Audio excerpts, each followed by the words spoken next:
Good morning, students. I am Ms. Republica Borgohain, Assistant Professor, Department of Pharmaceutical Science, Assam Downtown University. So today I will be discussing about the inborn disease, that is alkaptonuria. So alkaptonuria is an inborn error of tyrosine metabolism. It is due to absence of homogentisate oxidase. Homogentisate, an intermediate in catabolism of tyrosine, cannot be metabolized further.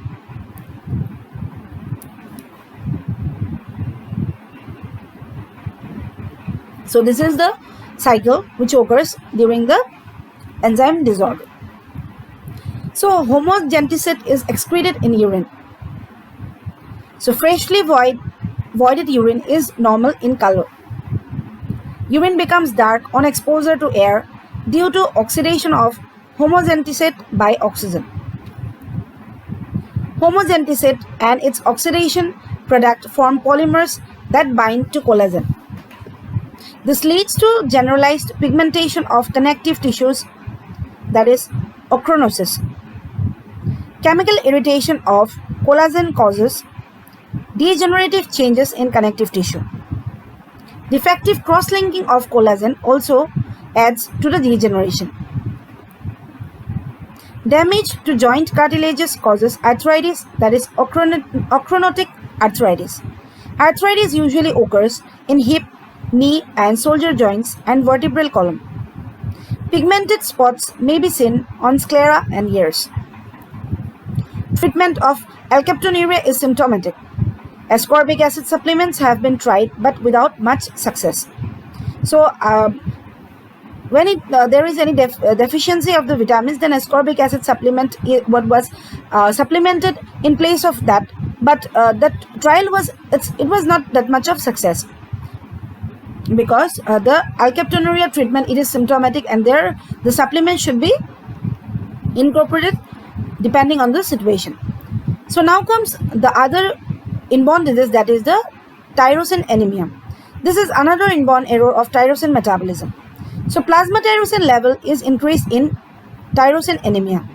Tyrosine and its metabolites are excreted in urine. Two distinct genetic defects can cause tyrosine anemia. Deficiency of fumarate acetoacetate hydrolase causes tyrosine anemia, that is type 1, and deficiency of tyrosine transaminase causes tyrosine anemia, that is type 2. So these are the synthesis that occurs during the disorders. Now, tyrosine anemia type 1, it causes neurological abnormalities, that is liver damage and renal tubular dysfunction. And tyrosine anemia type 2, it affects the eyes and skin. Now comes albinism. This is another inborn error of tyrosine metabolism. It is due to absence of tyrosinase from melanocytes. This enzyme is also required for the synthesis of melanin. Melanin is not synthesized in patients having albinism. Their skin, hair, and iris become white. Such patients are called albinos.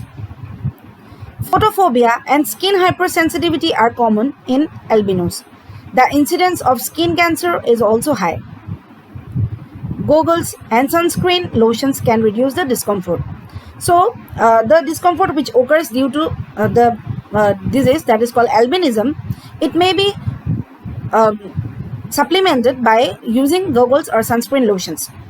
The discomfort that occurs due to this, that means photophobia and skin hypersensitivity which occurs, which is common in case of albinos, that can be reduced. That discomfort can be reduced by using goggles and sunscreen lotions. So now comes the histidine anemia. So this is an inborn error of histidine metabolism in which histidase is deficient. So histidine cannot be converted into urocanic acid. Histidine concentration in plasma is increased.